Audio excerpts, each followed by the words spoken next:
We have stabilized fuel prices, lowered inflation to an all-record low of 4.6%, and we have stabilized the foreign exchange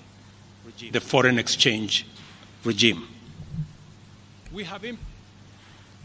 have implemented radical changes in the education sector, including resolving the CBC question.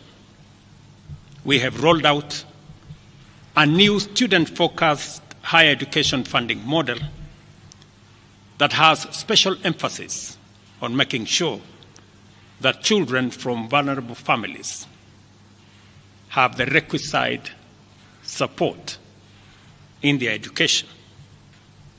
We have also improved the student-teacher ratio in both our primary and secondary schools by hiring an additional 56,000 teachers and also hiring an additional 2,000 tutors for our TVET institutions. We have equally resolved bottlenecks in cash transfer program to vulnerable Kenyans, including orphans, people living with disability, and the elderly. We have not only brought on board more beneficiaries, but in keeping with the promise that we made, it is now not the case, as it was in the past, that these vulnerable Kenyans have to wait for months.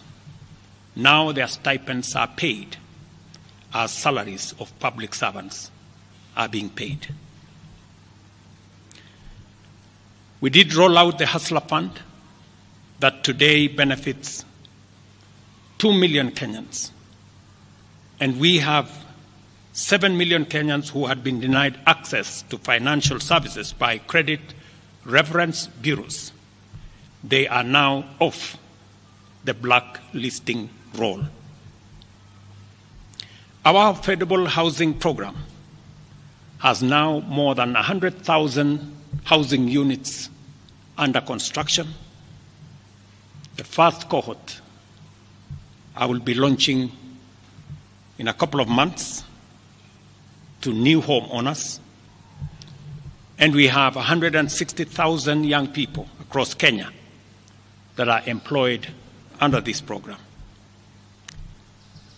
To expand manufacturing, value addition, and agro-processing as a key contributor to job creation, 18 county aggregation and industrial parks and 6 new special economic zones are under construction across Kenya.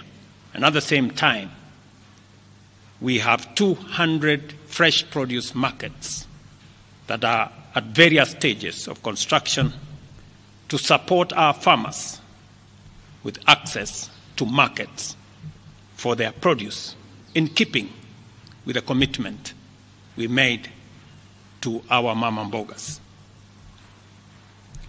To accelerate manufacturing, last year we imposed levies on importation of clinker that can be manufactured in Kenya.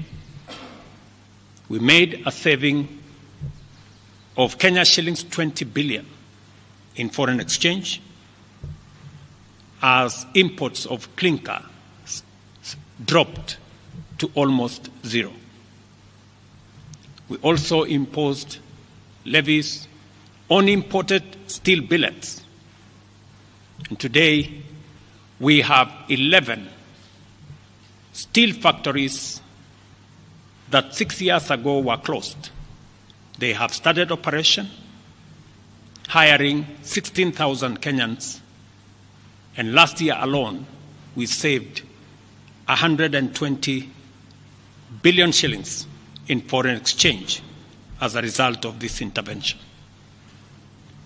Our digital transformation agenda is also on course with 17,000 government services online, while we have 274 digital hubs across Kenya with 150 2,000 students and digital workers in our TVETs and also in digital hubs in different parts, up and running and giving young people an income. Our universal health coverage plan has already onboarded 107 community health promoters, and the process of registration for our social health insurance fund is ongoing, on its way to launch on the new date of 1st of October 2024 that will make it possible for every Kenyan to have a health insurance and for those suffering from critical illnesses to have access to the critical illness fund, making it possible for every Kenyan to have access to treatment without the burden of having to fund it.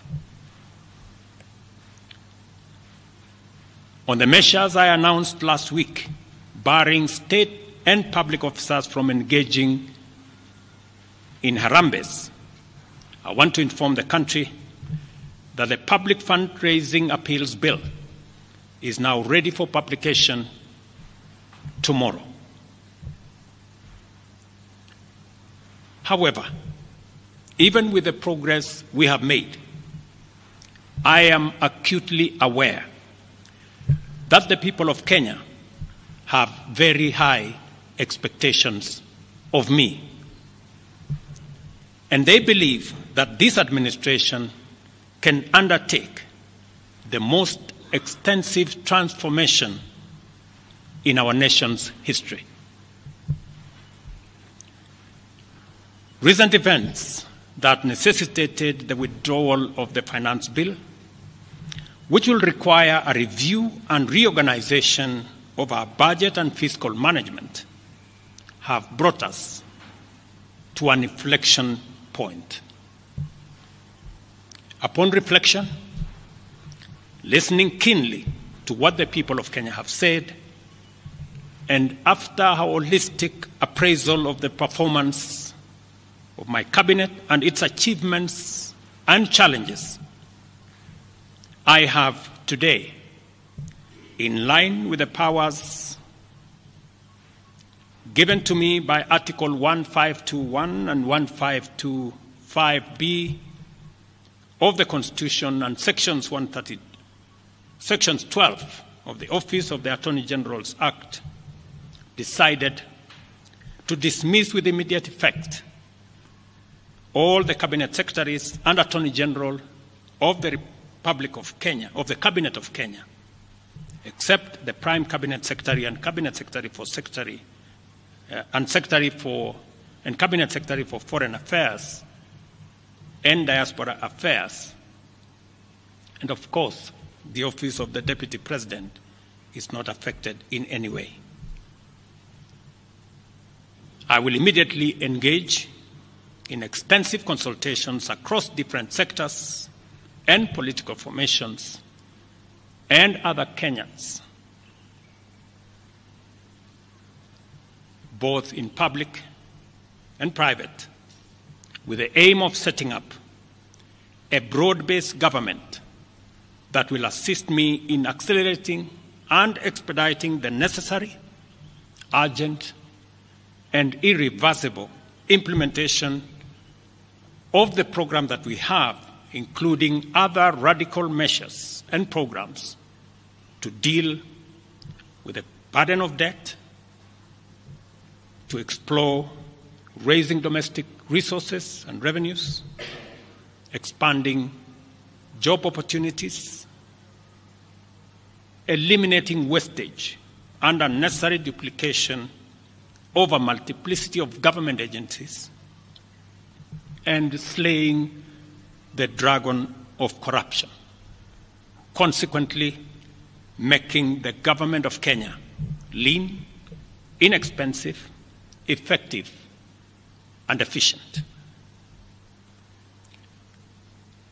During this process, the operations of government will continue uninterrupted under the guidance of principal secretaries and other relevant officials. I will be announcing additional measures and steps in due course. Thank you very much, and God bless our great country, Kenya.